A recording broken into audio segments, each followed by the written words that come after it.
आज अभ्यास करते हैं। निम्नलिखित अभ्यास करने जा रहे हैं इस चैप्टर की आपकी जो है पदार्थ की संरचना एवं प्रकृति। निम्नलिखित प्रश्नों में सही विकल्प को छांटकर अपनी अभ्यास पुस्तिका में लिखिए। पहला प्रश्न है बच्चों, इनमें से किसके अणुओं के बीच अंतर आणविक आकर्षण बल सबसे अधिक होता है। देखिए बर्फ के अणुओं के बीच अंतर आणविक आकर्षण बल सबसे अधिक होता है, इसीलिए ठोस जो है ठोस अवस्था में पाई जाती है। धावन सोडा जो होता है बच्चों, इसमें से कौन सा है? धावन सोडा कौन सा है? यानी धोने वाला सोडा, जिसमें हमने आपको बताया दो सोडे बताए थे, एक खाने वाला एक धावन सोडा। यानी कि खाने वाला सोडा क्या होता है? सोडियम बाइकार्बोनेट, और धावन सोडा क्या होता है? Sodium carbonate. तो ठीक है, सोडियम कार्बोनेट, हाँ ठीक है, सोडियम कार्बोनेट। इसके अलावा आपका जो है कैल्शियम हाइड्रोक्साइड का सूत्र क्या है बच्चों? कैल्शियम हाइड्रोक्साइड का सूत्र जो है CaOH2। CaOH2 जो है कैल्शियम हाइड्रोक्साइड का सूत्र है, यानी कि इसका जो आंसर होगा वो फोर्थ आंसर ठीक होगा। इनमें से कौन प्रबल अम्ल है? प्रबल अम्ल हमने आपको बताए थे, और दुर्बल अम्ल, यानी कि एक होते हैं आपके कैसे स्ट्रॉन्ग एसिड और एक होता है वीक एसिड। तो स्ट्रॉन्ग एसिड कौन सा है? नाइट्रिक अम्ल है कि साइट्रिक अम्ल है कि एसिटिक अम्ल है? टाइट्रेरिक अम्ल है। टाइट्रेरिक अम्ल हम लोग जो है खाने भोजन में मिलता है। एसिटिक अम्ल भी हम लोग जो सिरका बनाने में इस्तेमाल करते हैं, और साइट्रिक अम्ल जो होता है उसका हम नींबू और तमाम जो खट्टे पदार्थ होते हैं और खट्टे फल होते हैं उसके अंदर में साइट्रिक अम्ल मिल जाता है। तो नाइट्रिक अम्ल एक ऐसा है जो कि प्रबल अम्ल है, जिसको स्किन पे लगाने से क्या होगा कि हमारी स्किन जल सकती है, हमारे त्वचा को ये नुकसान पहुंचा सकता है, यहाँ तक कि जल जाती है। तो इसका आंसर जो है अ सही होगा। इसके अलावा इनमें से कौन सूचक नहीं है? कौन सा इंडिकेटर नहीं है जिससे हम पता लगा सकें कि जो विलयन है हमारे सामने रखा हुआ वो क्षार है कि वो एसिड है कि वो बेस है, यानी कि वो अम्ल है कि क्षार है। तो देखिए लाल लिटमस से हम पता लगा सकते हैं, फिनोफ्थलीन की से हम पता लगा सकते हैं, मिथाइल ऑरेंज से हम पता लगा सकते हैं, एंटा एसिड से हम पता नहीं लगा सकते। एंटा एसिड क्या है इसमें? ये रॉन्ग है, यानी यही सूचक नहीं है। निम्नलिखित स्थानों की पूर्ति कीजिए। तत्व केवल एक ही प्रकार के किससे बनते हैं? तत्व हमने बताया था आपको एक ही प्रकार के परमाणुओं से बनते हैं बच्चों। कैसे? एक ही प्रकार के परमाणुओं से बनते हैं। कम से कम कितने तत्वों से के संयोजन से यौगिक बनता है? हमने कहा था कम से कम 2 तत्व होने चाहिए, तो उसके संयोजन से क्या बनेगा? यौगिक बनेगा। नहीं, कम से कम 2 तत्वों के संयोजन से यौगिक बनता है। गैस के अणुओं के मध्य लगने वाला आकर्षण बल का मान कैसा होता है? यानी गैस के अणुओं के मध्य लगने वाला आकर्षण बल का मान सबसे कम होता है, यानी नगण्य होता है, ना के बराबर नगण्य होता है। ठीक है। जल की 3 अवस्थाएं कौन कौन सी हैं? आपको बताया था ठोस, द्रव और गैस या तरल अवस्था। अम्ल नीले लिटमस को कैसा कर देता है? अम्ल नीले लिटमस को क्या कर देता है? लाल कर देता है। और इसके अलावा यदि क्षार की बात करें तो वो लाल लिटमस को नीला कर देता है। बस इतना सा फर्क है दोनों में। भस्म का स्वाद कैसा होता है? भस्म का स्वाद कैसा होता है? कड़वा और कसैला होता है, हमने आपको बताया था। और इसके अलावा जो हमारे अम्ल होते हैं उनका स्वाद कैसा होता है? खट्टा होता है। भस्म पानी में घुलकर क्या बनाते हैं? भस्म पानी में घुलकर लवण बनाते हैं, और इसके अलावा और क्या बनाते हैं बच्चों? लवण और जल का निर्माण करते हैं। और कुछ इस अभिक्रिया में कुछ जो है ऊष्मा भी निकलती है। अम्ल क्षार से क्रिया करके क्या बनाते हैं? हमने आपको बताया अम्ल क्षार से क्रिया करके लवण और पानी का निर्माण करते हैं, यानी कि जल बनाते हैं। निम्नलिखित कथनों में सही कथन के सम्मुख सही और गलत कथन के सम्मुख गलत का निशान लगाइए। पदार्थ ठोस, द्रव और गैस तीनों अवस्थाओं में पाए जाते हैं। बिल्कुल सही जवाब, जिसमें कि हमने देखा पानी तीनों अवस्थाओं में पाया जाता है, और बहुत सारे पदार्थ जो है ठोस, द्रव और गैस तीनों अवस्थाओं में पाए जाते हैं। तापमान यदि उनका परिवर्तन किया जाता है तो तीनों अवस्थाओं में पाए जाते हैं। तत्व भिन्न भिन्न प्रकार के परमाणुओं से मिलकर बनता है। बिल्कुल सही बात है, तत्व जो है भिन्न भिन्न प्रकार के परमाणुओं से मिलकर नहीं बनता। तत्व सिर्फ जो है एक ही प्रकार के परमाणुओं से मिलकर बनता है। इसका मतलब ये दूसरा जो है वो खा जो है वो रॉन्ग है, गलत है। इसके अलावा भिन्न भिन्न पदार्थों के अणुओं के बीच लगने वाले आकर्षण बल को संसंजन बल कहते हैं। नहीं, ये भी गलत है बच्चों, क्योंकि देखिए भिन्न भिन्न पदार्थों के अणुओं के बीच लगने वाले आकर्षण बल को संसंजन बल नहीं कहते, इसीलिए इसका सही ये हो जाएगा गलत। ये जबकि संसंजन बल क्या होता है? समान पदार्थ यानी एक ही पदार्थ के अणुओं के बीच लगने वाले आकर्षण बल को संसंजन बल कहते हैं, तो ये गलत है। इसी प्रकार अणुओं के मध्य रिक्त स्थान को अंतरावकाश कहते हैं या अंतर आणविक स्थान भी कहते हैं, तो ये भी ठीक है। यानी चांदी, चांदी Ag, इसका जो आपका संकेत है वो Ag है, इसका लैटिन नाम अर्जेंटम होता है। ठीक है, तो ये बिल्कुल ठीक है। हाइड्रोजन, हाइड्रोजन की परमाणुकता 2 होती है, बिल्कुल सही है ये भी। रासायनिक अपक्रिया में कुछ नए परमाणु भी जुड़ जाते हैं। नहीं, रासायनिक अपक्रिया में कभी भी नए परमाणु नहीं जुड़ते। रासायनिक अपक्रिया में हमेशा जो परमाणु होते हैं, परमाणु की संख्या हमेशा क्या रहती है? वो हमारी स्थिर रहती है, यानी जितने परमाणु जब रासायनिक अपक्रिया में भाग लेते हैं उतने ही परमाणु जो है प्रोडक्ट में, यानी कि जो उसका हमें प्रोडक्ट प्राप्त होता है उसमें भी उतने ही परमाणु होते हैं। निम्नलिखित कथनों में सही कथनों को छांट कर लिखना है। अम्लों का स्वाद खट्टा होता है, बिल्कुल सही स्वाद है। अम्लों का स्वाद जो होता है वो खट्टा होता है। सिरके में टार्टरिक अम्ल होता है, सिरके में टार्टरिक अम्ल नहीं होता। सिरका जो होता है वो एसिडिक अम्ल होता है उसके अंदर। फिनोल्फ्थालीन का रंग जो है क्षारीय विलयन में गुलाबी हो जाता है। देखिए फिनोल्फ्थालीन जो थी उसका रंग जो है क्षारीय विलयन में गुलाबी हो जाता है, बिल्कुल सही जवाब है। साबुन में क्षारीय गुण होते हैं, यानी साबुन में क्षारीय गुण होते हैं, साबुन को जल में घोल देंगे तो उसका क्षारीय गुण हो जाएगा, ये भी ठीक जवाब है। सोडियम हाइड्रोक्साइड एक क्षार है, सोडियम हाइड्रोक्साइड एक क्षार है, बिल्कुल सही जवाब है बच्चों, ये भी एक क्षार है। साबुन को कास्टिक सोडा से बना सकते हैं, बिल्कुल बना सकते हैं, साबुन को कास्टिक सोडा से हम बना सकते हैं। इसके अलावा निम्नलिखित तत्वों के संकेत लिखने हैं। देखिए निम्नलिखित तत्वों के संकेत लिखने के लिए हमारी अभ्यास पुस्तिका में दे रखा है। हीलियम का होता है एच, एच कैपिटल और ई स्मॉल। इसके अलावा ऑर्गन का क्या होता है बच्चों, ए कैपिटल और आर स्मॉल। चांदी का क्या होता है बच्चों, चांदी का ए जी, अभी हमने आपको बताया था, ए कैपिटल और जी स्मॉल। सोडियम का क्या होता है, एन कैपिटल और ए स्मॉल, ठीक है। इस प्रकार से आपको जो है पोटेशियम का क्या होता है, के कैपिटल होता है बच्चों, और बेरियम का क्या होता है, बी कैपिटल और ए स्मॉल। इसके अलावा क्रोमियम का क्या होता है, सी कैपिटल और आर स्मॉल। तो ये आपके थे इसके संकेत जो कि हम लिख सकते हैं। सोडियम को बच्चों जो है लैटिन नाम में बोला जाता है नेट्रियम, इसीलिए हम इसको Na लिखते हैं। चांदी को क्या बोला जाता है बच्चों, चांदी को बोलते हैं हम सिल्वर इंग्लिश में, और अर्जेंटम बोलते हैं लैटिन भाषा में, इसलिए इसको Ag यानी कि ए कैपिटल और जी स्मॉल लिखा जाता है, ठीक है। तो ये कुछ इसके लैटिन नाम थे जिनके आधार पर हम इनके संकेतों को लिखते हैं। आगे देख लेते हैं, ये कुछ हमारे सामने निम्नलिखित तत्वों के नाम लिखिए, इनके नाम लिखने हैं। Na का मतलब हमने आपको बताया था, नेट्रियम लैटिन भाषा में बोलते हैं और सोडियम इंग्लिश भाषा में बोलते हैं, तो सोडियम हो गया ये। C फॉर कार्बन, और Br यानी कि ब्रोमीन, Mn यानी मैग्नीज, Ag हमने आपको बताया था, Ag किसका है, ये होता है अर्जेंटम, अर्जेंटम मतलब Ag मतलब सिल्वर यानी कि सिल्वर आपकी चांदी, तो ये हो जाएगा Ag यानी चांदी, सिल्वर, अर्जेंटम, कुछ भी लिख सकते हैं हम इसको।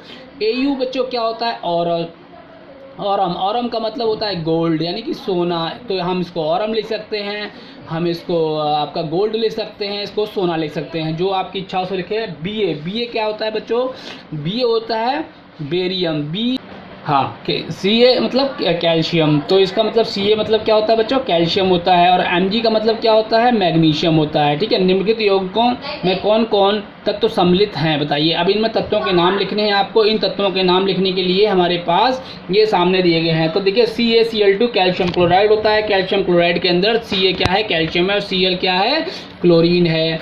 इसके अलावा Al2SO4, इसमें यानी क्या है, एल्युमिनियम सल्फेट है, इसमें एल्युमिनियम है एक तत्व, यानी एल्युमिनियम का तत्व है, और सल्फर का और ऑक्सीजन का है, तो ये हमने अलग अलग लिखना है। Aluminium, Al for aluminium, S for sulphur, और O फॉर ऑक्सीजन। इसी प्रकार से MgO यानी मैग्नीशियम ऑक्साइड है, यानी मैग्नीशियम है और ऑक्सीजन है। P क्या है, फॉस्फोरस है, और O फॉर ऑक्सीजन है, यानी इसको क्या बोलते हैं, phosphorus pentoxide. Calcium carbonate, Ca calcium, और C फॉर कार्बन, और O मतलब ऑक्सीजन। तो तीन तत्व इसके अंदर हो गए, अलग अलग तत्वों के परमाणु। ये क्या है, ग्लूकोज है, यानी एक इसमें कार्बन का तत्व है, इसमें कार्बन तत्व का परमाणु है, हाइड्रोजन तत्व का परमाणु है H, और ऑक्सीजन तत्व का परमाणु ऑक्सीजन है। तो इस प्रकार ऑक्सीजन तत्व का परमाणु कौन सा है, ऑक्सीजन। तो ये हमारे तत्वों के नाम लिखने हैं सब अलग अलग करके। तो CO2 क्या होता है, कार्बन डाइऑक्साइड होता है। C का मतलब क्या है, कार्बन, और O का मतलब ऑक्सीजन। इसका मतलब इन तत्वों में, इन यौगिकों में कौन कौन से तत्व सम्मिलित हैं, इनको एक एक करके हमको लिखना है। यानी CaCl2 लिखने के बाद बराबर करके उसमें लिखना Ca बराबर कैल्शियम और Cl बराबर क्लोरीन, ये हमारे इसके अंदर तत्व सम्मिलित हैं। संक्षेप में उत्तर देना है। एक यौगिक का सूत्र NaOH है, इनमें कौन कौन से तत्व संयोजित हैं। अब देखिए तत्वों के सिर्फ नाम बताने हैं। यौगिक का सूत्र हमें दे रखा है, रासायनिक सूत्र, तो इसमें Na का मतलब क्या होता है, नेट्रियम, नेट्रियम मतलब सोडियम, सोडियम जो होता है Na होता है, और O मतलब ऑक्सीजन, और H मतलब हाइड्रोजन। तो तीन तत्वों के इसके अंदर हमारे परमाणु जो है समाहित हैं, ठीक है, संयोजित हैं। ठोस पदार्थ किस प्रकार द्रव तथा गैसों से भिन्न है। देखिए इसको लिखने के लिए हम अपनी अभ्यास पुस्तिका से लिख सकते हैं, उसमें हमें तीनों का तीनों दे रखा है। मैं आपको दिखाता हूँ किस प्रकार से लिखना है। ठोस पदार्थ किस प्रकार द्रव एवं गैसों से भिन्न है। देखिए हम अपनी इसी से लिखिएगा आप, ठोस पदार्थ किस प्रकार से भिन्न है। देखिए बच्चों यहाँ पे दे रखा है ये देखिए ये आ गई, पदार्थ की तीनों अवस्थाएं आ गई। यहाँ से हम जो है इसको लिख सकते हैं कि ठोस पदार्थ किस प्रकार से द्रव और गैस से भिन्न है। यानी कि इसमें हमें लिखना क्या है, ठोस पदार्थ किस प्रकार द्रव और गैसों से भिन्न है, यानी कि तीनों के बारे में लिख देना है। ठोस क्या होते हैं, ठोस पदार्थ की ठोस अवस्था में क्या होता है, कण जो होते हैं अत्यंत पास होते हैं, जिस कारण उनके बीच अंतरालों के स्थान क्या होता है बच्चों, बहुत कम होता है। इसी प्रकार पदार्थ की द्रव अवस्था में कण जो होते हैं ठोस की अपेक्षा अधिक दूर पर होते हैं, जिस कारण उनके बीच क्या होता है, अंतरालों के स्थान जो होता है वो क्या होता है बच्चों, ठोस की अपेक्षा अधिक होता है। इसी प्रकार पदार्थ की गैस अवस्था में क्या होता है, जो कण होते हैं, अणु होते हैं, वो बहुत दूर होते हैं, उनके बीच अंतरालों के स्थान क्या होता है, बहुत अधिक होता है। यहाँ पे चित्र के माध्यम से भी आप देख सकते हैं। देखिए ठोस के अणुओं के बीच में अंतराणविक जो स्थान है वो बहुत ही कम है। इसके अलावा हम देखें द्रव के कणों के मध्य में अंतराणविक स्थान जो है ठोस की अपेक्षा ज़्यादा है। इसके अलावा हम गैस के कणों के बीच में देखें कि उनके अणुओं के बीच में जो स्थान है अंतराणुक स्थान यानी अंतराणुविक स्थान यानी अंतराणुक स्थान जो है वो क्या है, वो बहुत कम है। इसीलिए क्या होता है, इनका कोई भी निश्चित आकार और आयतन नहीं होता। द्रव का क्या होता है, आयतन तो निश्चित होता है लेकिन आकार निश्चित नहीं होता। लेकिन ठोस का क्या होता है, ठोसों का आकार और आयतन दोनों निश्चित होता है। तो ये तीनों अवस्थाओं में अंतर है, इनको लिख लेना है। रासायनिक तत्वों के प्रतीक उपयोग करने का क्या लाभ है। देखिए रासायनिक तत्वों के प्रतीक उपयोग करने का क्या लाभ है, हम अगले नेक्स्ट क्वेश्चन पे आते हैं बच्चों। देखिएगा रासायनिक तत्वों के प्रतीक हम इस्तेमाल क्यों करते हैं। सबसे बड़ा लाभ ये रासायनिक तत्वों का प्रतीक इस्तेमाल करने की जगह कम लेता है, और सबसे बड़ी हमें जो है लिखने में समय भी बहुत कम लगता है। तो एक तो स्थान कम लेता है, दूसरा लिखने में समय कम लगता है, तीसरा रासायनिक क्रिया को लिखने में बड़ी आसानी होती है। रासायनिक तत्वों के प्रतीक उपयोग करने से हमें सबसे बड़ी चीज़, हम तत्वों को देख के ही पहचान लेते हैं कि ये किस तत्व का जो है संकेत है। तो ये कई लाभ हैं जिसके माध्यम से हम इसको लिख सकते हैं। सबसे बड़ा लाभ ये है कि रासायनिक प्रक्रिया को लिखने में आसानी होती है। ठीक है, H2O तथा 2H में क्या अंतर। देखिए H2 क्या है, H2 एक अणु है, क्योंकि देखिए H2 क्या है, एक अणु है, और 2H का मतलब ये दो हाइड्रोजन के परमाणु हैं, ये दोनों में अंतर है। अम्ल क्या होता है, हमने आपको बताया था अम्ल क्या होता है। अम्ल जो हैं ये स्वाद में खट्टे होते हैं। इसके अलावा बच्चों और क्या होते हैं, ये H+ आयन देते हैं। इसके अलावा नीले लिटमस पेपर को लाल कर देते हैं। तो ये कुछ अम्ल की विशेषताएं। और इसके अलावा अम्ल हम अपने दिन प्रतिदिन की लाइफ में, जैसे सिट्रिक अम्ल है, एसिटिक अम्ल है, ये तमाम क्या होते हैं, हमारे भोजन में उपस्थित होते हैं। HCl जो कि हमारे स्टमक में बनता है। तो ये तमाम एसिड ऐसे हैं जो हमारे भोजन में हमें मिलते हैं। कुछ अम्ल ऐसे होते हैं जो, जैसे नाइट्रिक अम्ल, सल्फ्यूरिक अम्ल, जो क्या होते हैं, ये कॉन्सेंट्रेटेड यदि हम हो तो ये हमारे लिए बहुत ज़्यादा हानिकारक होंगे।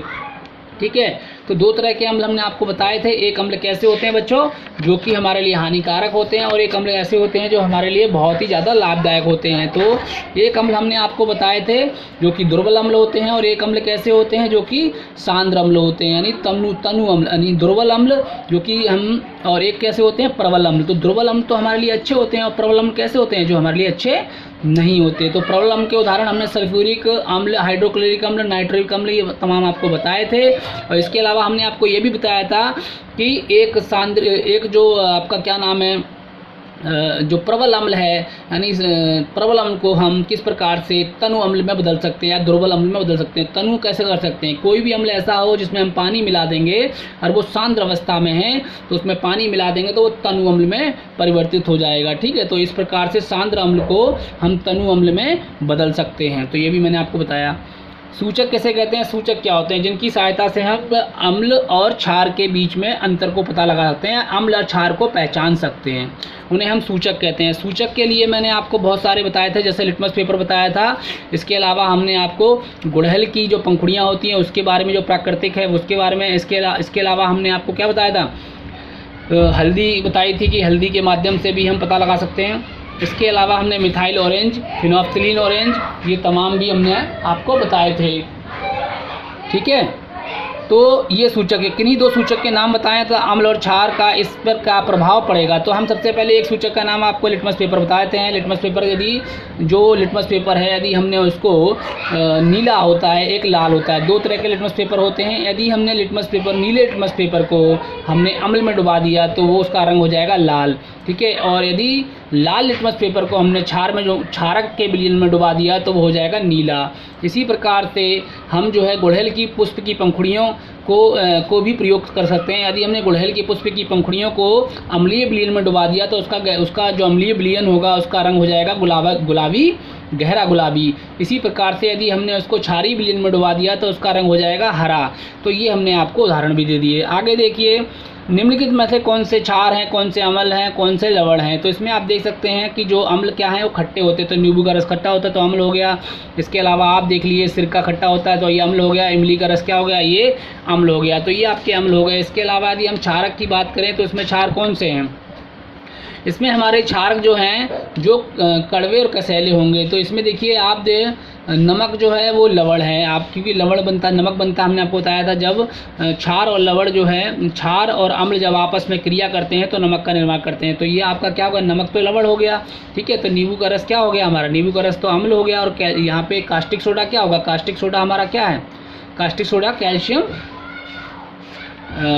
Sodium hydroxide. सोडियम हाइड्रोक्साइड को हम लोग क्या कहते हैं बच्चों, सोडियम हाइड्रोक्साइड को कास्टिक सोडा कहते हैं। तो ये हमारा क्या हो गया, ये हमारा वो हो गया, क्या नाम है, क्षार हो गया। इसी प्रकार सिरका, हमने सिरका क्या है, सिरका नहीं, भुजा चूना क्या है, भुजा चूना हमारा ये आपका क्षार हो गया। तो भुजा चूना क्षार हो गया, क्या कास्टिक सोडा क्षार हो गया। इसके अलावा नींबू का रस जो है वो आपका क्या हो गया, अम्ल हो गया। कैल्शियम सल्फेट क्या हो गया, कैल्शियम सल्फेट लवण हो गया। नमक क्या हो गया, ये भी लवण हो गया। इसके अलावा सिरका क्या है, ये अम्ल है। इसके अलावा जिंक ऑक्साइड क्या है, जिंक ऑक्साइड क्षार है। इमली का रस क्या है बच्चों, इमली का रस हमारा अम्ल होता है। इसके अलावा मैग्नीशियम क्लोराइड क्या है, ये लवण है। ये तमाम हमारे लवण क्षार और इसमें दिए गए हैं। तो इसको आप आराम से छांट के लिख लीजिएगा, अपनी किताब की सहायता से भी लिखते हैं। अब इनमें क्या होगा, निम्नलिखित क्रियाओं को आपको बनाना है। यहाँ NaOH और HCl को यदि हम ये दोनों मिलते हैं, क्योंकि एक इसमें क्या है, एक क्षार है और एक लवण है। NaOH क्षार हो गया, HCl लवण हो गया, नहीं लवण नहीं हो गया, ये आपका क्या हो गया, अम्ल हो गया। यानी कि NaOH आपका क्या है बच्चों, ये क्षार है, और ये क्या है, HCl हाइड्रोक्लोरिक अम्ल हो गया। तो ये दोनों जब आप क्रिया करेंगे तो क्या बनाएंगे, ये बनाएंगे NaCl, यानी कि आपका साधारण नमक बन जाएगा, NaCl बन जाएगा बच्चों। और क्या निकलेगा, पानी बनेगा, इसमें H2O बन जाएगा। और NaCl यहाँ पे देखिए साफ लिखा हुआ है। तो NaCl जब मिलेगा आपस में, Na और प्लस Cl यानी सोडियम और जब आपका क्लोरीन जब आपस में आप क्रिया करेंगे तो सोडियम क्लोराइड बना देंगे, NaCl बना देंगे। तो इस प्रकार से पूरी की पूरी मैंने आपको अभ्यास करवा दिया। इसके अलावा यदि आपको इससे जुड़ी कोई भी समस्या, कोई भी प्रॉब्लम और कोई भी कन्फ्यूजन है तो आप कॉमेंट बॉक्स में लिखिएगा, मैं आपको जरूर जवाब दूंगा। ठीक है बच्चों, थैंक यू वेरी मच बच्चों फॉर वॉचिंग दिस वीडियो।